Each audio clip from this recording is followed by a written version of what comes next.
So, last part about parabolas is using some properties of parabolas to solve word problems. In particular, whenever you have a problem that's looking for a maximum or minimum, that means we're looking for the vertex, right? The vertex is either the bottom of the graph or it's the top of the graph. It's the maximum or it's the minimum. So how can we find the vertex? The x-coordinate of the vertex is h over equals minus b over 2a. That's one way to do that.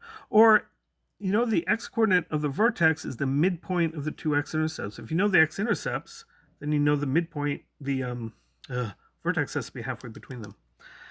So we had a problem with the Great Harvest Bread Company. Oh, this didn't print. I forgot to print it out on color. So in a previous lecture, they wanted to fence off part of the parking lot with the fence going along the red lines. And the red lines were here. So this is how much fencing they had. They had 160 feet of fencing. This distance is y. This distance is an x. This part is 20 feet. So this part here, that was y minus 20. So we ended up with this equation.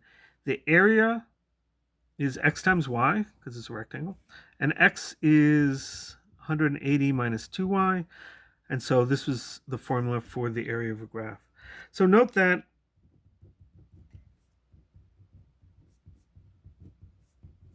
the area is a parabola, right? And so you're asked to find the dimensions of the rectangle that gives you the maximum area and find the maximum area. So we need to find the dimensions of the rectangle. So that means we need to find x and y. This is y, that's x. And to find the area, right? So three things that we're looking for there. So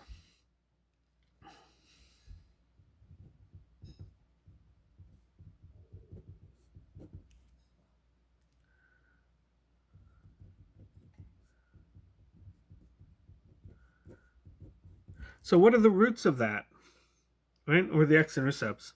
Except I'm using y. That was probably not the best of choice, but so set the area equal to 0 to find the x-intercepts, so the y-intercepts here.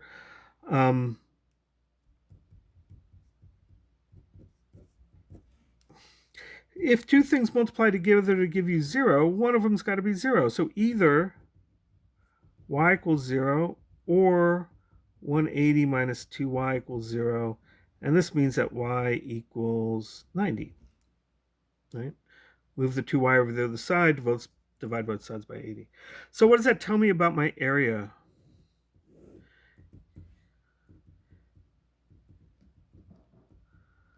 If I graph this, right, length of one side, y, versus area, I know that I have 0 area here and 0 area there. And my parabola opens down because the scaling factor is negative. So my graph must look something like that. So what's the coordinates of this point? Well, if 180 is one intercept of the horizontal axis and 0 is the other, then that must be at 90. When y is 90, you maximize your area. What's the maximum area? Well, y equals 90. Just plug that in to your area function. A of 90 equals 180 minus 2 times 90 times 90. And if you grind that through, that becomes 4,050 square feet. What's x? Because we need to find both x because they ask for the dimensions, right? Well, x is 180 minus 2y.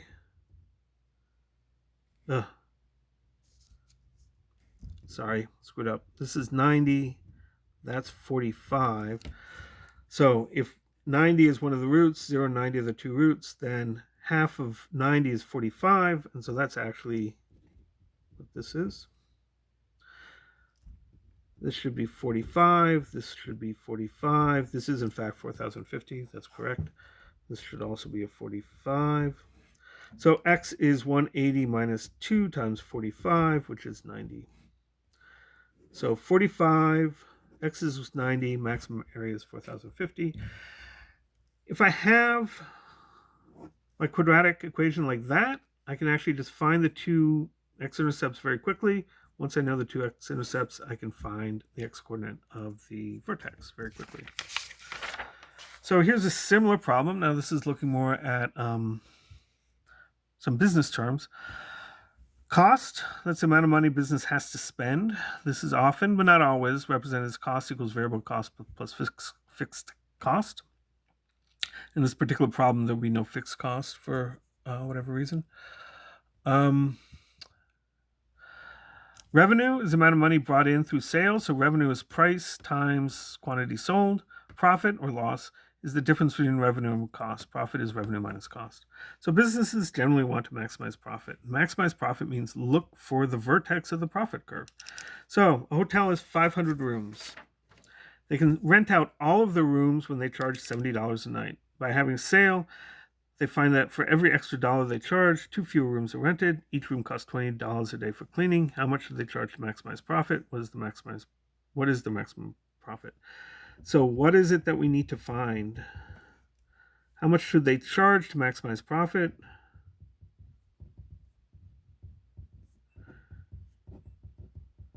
And we also want to find out the maximum profit. So how do we deal with this? Well, we need to find that price demand curve, right? So price and number of rooms are related.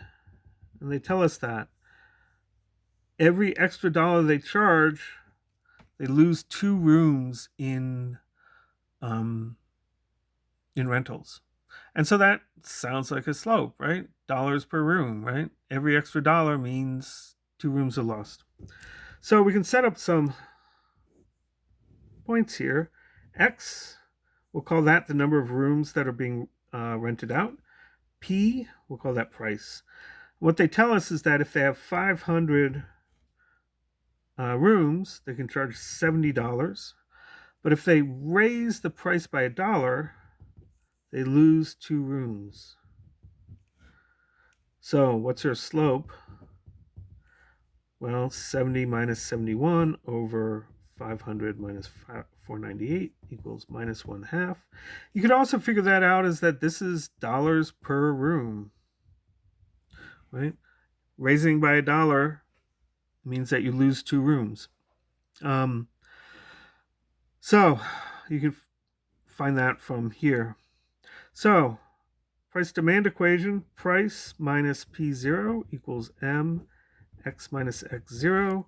We know that the price of 70 gives me 500 rooms rented. So price is minus 1/2 x plus 250 plus 70. So I distribute the minus 1/2, add the 70 to both sides. So finally I get price is minus 1/2 x plus 320. What do these numbers mean? This is the slope. That's up from there. This 320, if I charge $320 a night, nobody will rent my rooms, right? So 320 is sort of the maximum there. Great.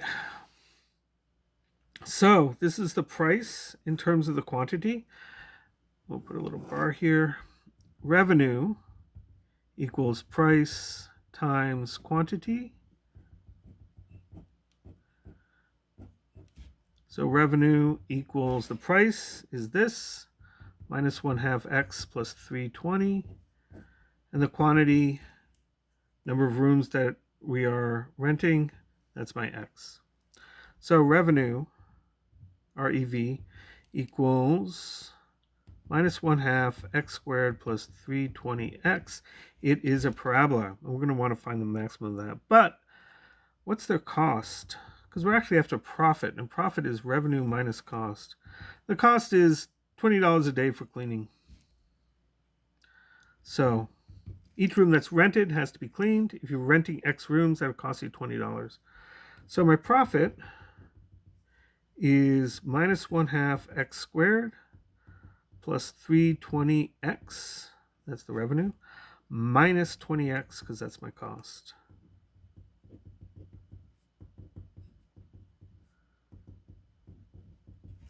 Great, so there's my profit. I can factor out an x because there's no constant term there. So this is x times minus 1/2 x plus 300. So here's a curve. I want to find the maximum of this parabola. How do I find the maximum? That means finding the vertex. How do I find the vertex? If I know the two x-intercepts, I can find the vertex. So the x-intercepts would be where profit equals 0, set 0 to profit. These are called break-even points. And so that means either x equals 0 or minus 1/2 x plus 300 equals 0. Either this term is 0, this term is 0. If you're not renting out any rooms, you're not making any profit. If you're renting out too many rooms, you're also not making profit. So this is actually x equals 600. Great. So running out of a little bit of space, but that's okay.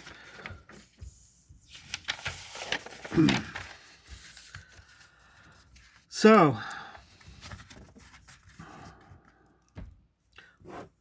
the profit versus rooms rented curve, what does that look like?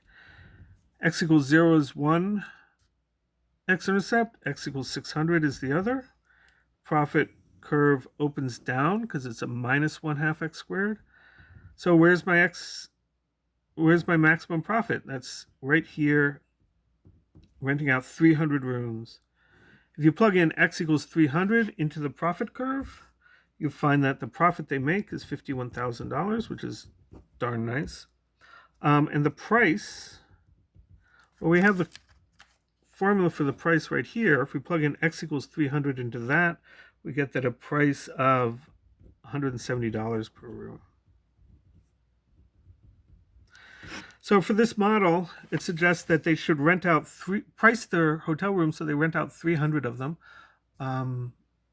Of course, that would give them 200 empty rooms. If you were the business manager of this would face you with a problem, right? Because you have 200 rooms empty, but renting them out would not make you more money. So what do you do if you're the renter? Well, if you're the manager, well, one thing you do is maybe you look for a richer clientele, people who are willing to pay more. If you could fill up your raise the standards of your hotel so that you could charge $100 a night to fill it out, then maybe you would increase your profits.